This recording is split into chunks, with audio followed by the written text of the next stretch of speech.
नमस्कार आदाब, मैं हूं राव अकरम और आप देख रहे हैं मेरा हिंदी यूट्यूब चैनल। साथियों, वीडियो शुरू करने से पहले आप लोगों से मेरी गुजारिश है, मेरे इस चैनल को आप लोग सब्सक्राइब कर दें और साथ में बेल आइकन की घंटी को दबाना ना भूलें। तो चलिए, आज की इस वीडियो में हम जानकारी लेंगे कि ग्राम पंचायत के अंदर भूमि का पट्टा कैसे आवेदन किया जाता है और साथ ही जानेंगे कि श्रेणी 6(2) की भूमि क्या है। वीडियो को शुरू करते हैं, लेकिन उससे पहले आपको मैं कुछ जानकारी दे दूं। अगर आपने मेरी एक ही वीडियो देखी है चैनल के अंदर जाकर, तो मेरी और भी बहुत सी वीडियो हैं जिससे आपको अच्छी जानकारी मिलेगी और आप एक ही वीडियो देखकर मुझे कॉल कर देते हैं। आपसे गुजारिश है कि आप मुझे कॉल करने से पहले मेरी और भी अच्छी वीडियो पहले देख लें, क्योंकि बेवजह मुझे कॉल ना करें। मान लीजिए कि आपने एक वीडियो देखी और उठाया, मुझे मोबाइल नंबर पर संपर्क करना शुरू कर दिया। ऐसा मत कीजिए। आप चैनल के अंदर मैंने हर एक मुद्दे पर वीडियो बना रखी है। आप उस चैनल के अंदर राव अकरम यूट्यूब चैनल मेरे चैनल का नाम है। आप उसके अंदर जाकर अनेक वीडियो देखने के बाद अगर कोई बात ना समझ में आए तब मुझे आप कॉल कर सकते हैं। तो चलिए जल्दी से वीडियो। कुछ लोगों के पास गाँव के अंदर रहने के लिए आवास स्थल नहीं होते हैं, और जब किसी के पास आवास स्थल नहीं होता है तो वह क्या करता है, सरकार केवल मकान देती है और भूमि नहीं देती है। भूमि के लिए आपको आवेदन ग्राम पंचायत के अंदर ही करना होता है। यानी कि आपके पास अगर इस प्रकार का कोई आवासीय भूमि नहीं है तो सबसे पहले आप क्या काम करेंगे, आप अपने ग्राम प्रधान से संपर्क करेंगे, आप अपने लेखपाल से संपर्क करेंगे और आपके वार्ड का जो मेंबर ग्राम पंचायत के अंदर होता है उससे संपर्क करेंगे। अगर इनसे संपर्क करने से आपको सही जानकारी नहीं मिलती है तो सूचना का अधिकार अधिनियम 2005 के तहत आप लेखपाल को एक आवेदन भी दे सकते हैं कि श्रीमान जी, मुझे ये बताइए कि मेरे गांव के अंदर आवासीय भूमि आवंटन के लिए कितनी भूमि बची हुई है।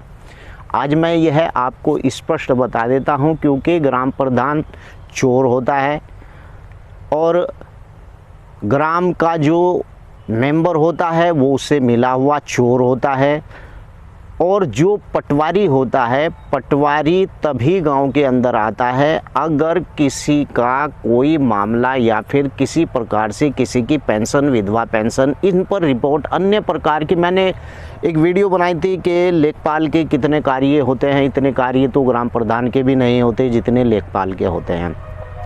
तो आप ग्राम प्रधान आपको जानकारी नहीं देगा, लेखपाल आपको बता देगा कि इतनी भूमि आपके गांव के अंदर पड़ी हुई है, और फिर उसके बाद आप अपने ग्राम प्रधान से एक मीटिंग ग्राम पंचायत के अंदर रख सकते हैं। यानी कि वो लोग, जो लोग वास्तव में जिनके पास रहने के लिए आवासीय भूमि नहीं है, अगर प्रधान तब भी नहीं मानता है तो आप यानी पट्टे के लिए भूमि आवंटन करने के लिए वह राजी नहीं होता, क्योंकि इन्हें एक कीड़ा होता है कि इसने मुझे वोट नहीं दिया था, फला को वोट दिया था, इसलिए मैं जो है इन लोगों का काम नहीं करूँगा। लेकिन ऐसा नहीं है। अगर आपको लगता है कि ये ग्राम प्रधान आपकी बातों को नहीं सुन रहा है तो आप सीधे कलेक्टर को भी इस प्रकार का कोई आवेदन दे सकते हैं कि श्रीमान जी, हमारे गांव के अंदर इतने लोग हैं जिन लोगों के पास रहने के लिए आवास की भूमि नहीं है और गांव के अंदर ऐसी खाली भूमि पड़ी हुई है। लेकिन पहले सूचना के अधिकार में ये जानकारी ले लें कि वास्तव में आपके गाँव के अंदर इस प्रकार की भूमि पड़ी हुई भी है या नहीं पड़ी हुई है। तब आप कलेक्टर को लिख सकते हैं या एसडीएम को लिख सकते हैं, और उस सूचना से मांगी गई रिपोर्ट के बारे में भी आप उन्हें सूचित करा सकते हैं कि इतनी भूमि आवंटन के लिए बची हुई है और इतनी संख्या में ऐसे व्यक्ति हैं जिनके पास आवास के लिए उपलब्ध भूमि नहीं है। तो वहाँ से आपको एसडीएम या कलेक्टर के यहाँ से आपके यहाँ पर एक जानकारी होगी और आपकी जांच की जाएगी कि वास्तव में आपके यहाँ पर ऐसी भूमि है। वह कलेक्टर सीधा या एसडीएम लेखपाल को उस एप्लीकेशन को ट्रांसफ़र करेगा, लेखपाल जांच करेगा और लेख अपने मुताबिक उस पर रिपोर्ट लगाकर भेज देगा और वहाँ से फिर ग्राम पंचायत को अधिकार या फिर ऑर्डर करेगा या फिर एसडीएम को खुद भी अधिकार होता है आवासीय पट्टे आवंटन का।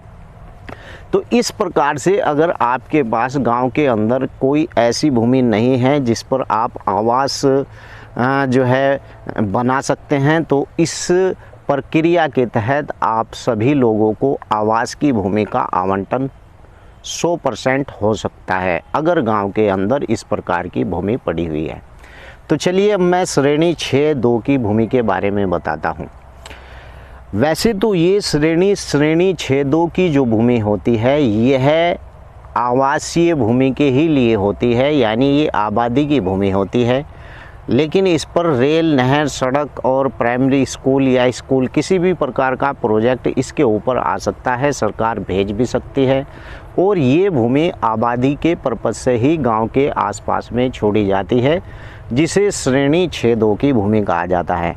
और आपको यहीं पर बता दूं कि इस श्रेणी के बारे में अगर किसी व्यक्ति को जानकारी है तो उसे भूमि की सही जानकारी मिल जाएगी, क्योंकि जिन लोगों को भूमि की श्रेणी के बारे में जानकारी नहीं होती है वो लोग बस सही मायने में तो उन्हें कुछ भी जानकारी नहीं होती है, क्योंकि श्रेणी वर्ग को राजस्व विभाग के द्वारा अलग अलग कैटेगरी में रखा गया है भूमि को, और उसी भूमि को उसी नाम से पुकारा जाता है और उसी श्रेणी या वर्ग से पता चलता है कि इस भूमि के ऊपर कब्जा किया जा सकता है या इस भूमि का आवंटन किया जा सकता है या नहीं किया जा सकता है। इसी में ही श्रेणी 6.3 की जो भूमि होती है वह कब्रिस्तान, शमशान के लिए छोड़ी जाती है। और ये श्रेणी 6 के जो 3 वर्ग श्रेणी होती है, श्रेणी 6/3 ये शमशान या कब्रिस्तान के लिए छोड़ी जाती है।